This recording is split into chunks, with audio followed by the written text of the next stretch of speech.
gente. Na aula de hoje nós vamos ver sobre níveis de organização dos seres vivos e vamos ver também sobre histologia, que é o estudo dos tecidos, tá certo? Então, o que seriam esses níveis de organização dos seres vivos? Os níveis, eles sempre vão se dar de uma forma crescente, ou seja, do menos complexo para o mais complexo. Tudo vai iniciar a partir de um átomo. A união desses átomos vai dar origem a moléculas, que originará organelas, que vai originar, essas organelas vão originar células. A união dessas células vai dar origem a tecidos, que dará origem aos órgãos, que dará origem aos sistemas, a um organismo.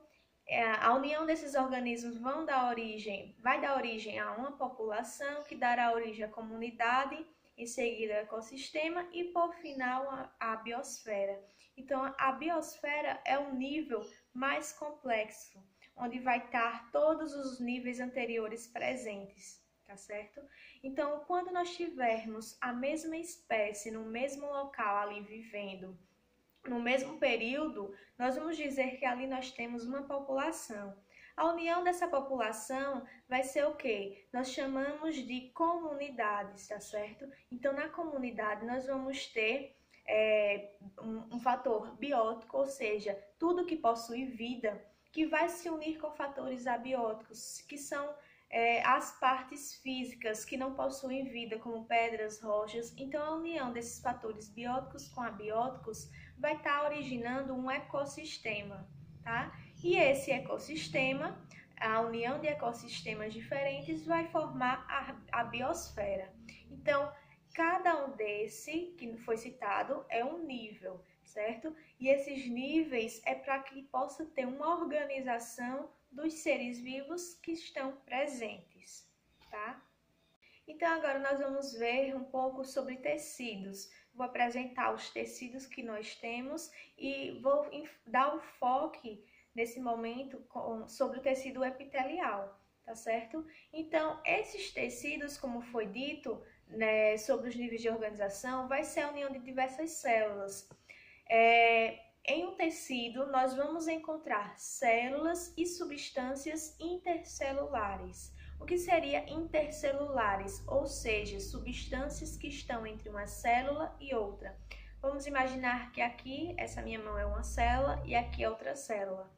O que tem entre essas duas células vai ser uma substância um pouco aquosa que vai ter uma função ali, né? E sempre vai estar presente entre uma célula e outra. Em alguns tecidos, essas células vão estar mais ligadas, mais juntas, já em outros elas vão estar mais separadas. Isso é que vai dizer se é um tecido epitelial, se é um tecido nervoso, se é um tecido muscular ou se é um tecido conjuntivo. Então, esses são os 4 tipos de tecidos que nós temos em nosso corpo. E cada um vai estar desenvolvendo uma função diferente.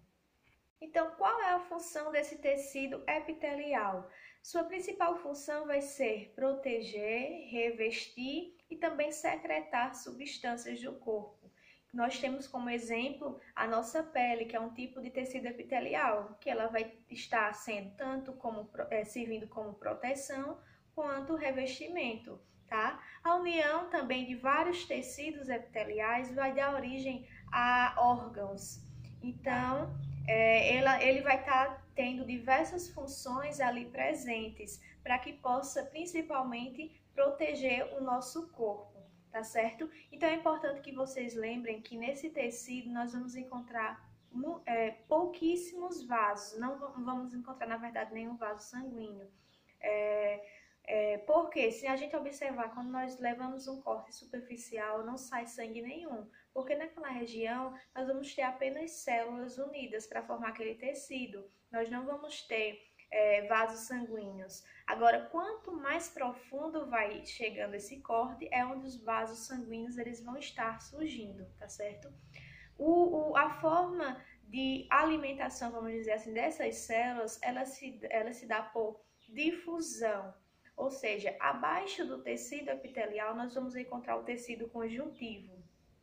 E esse processo de alimentação dessas células, Ele vai se dar por difusão porque as substâncias do tecido conjuntivo, elas vão começar a passar para as células do tecido epitelial. Lembra que eu falei que difusão é quando passa de um local que está mais concentrado para um local que está menos concentrado, ou seja, nós vamos ter uma grande quantidade de substâncias no tecido conjuntivo que está abaixo do tecido epitelial. Então, se a gente tem uma grande quantidade de substâncias ali presente, consequentemente, aquelas substâncias, elas, pelo processo de difusão, elas vão começar a ir para as células do tecido epitelial. Então, o alimento dessas células, desse tecido, vão se dar sempre dessa forma, por meio de difusão, certo?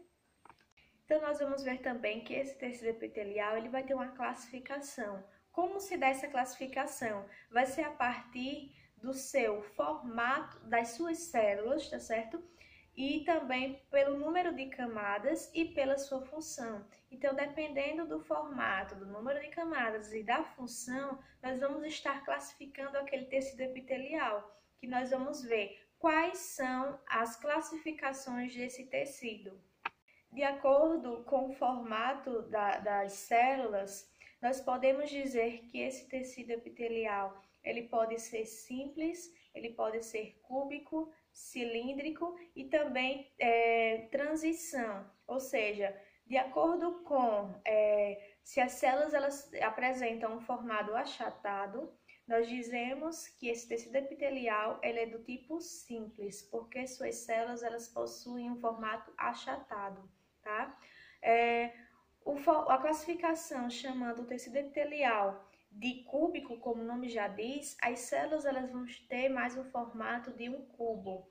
Então, vai ter várias células nesse formato unidas formando aquele tecido. Então, nós dizemos que é um tecido epitelial, de acordo com o tipo de célula, cúbico.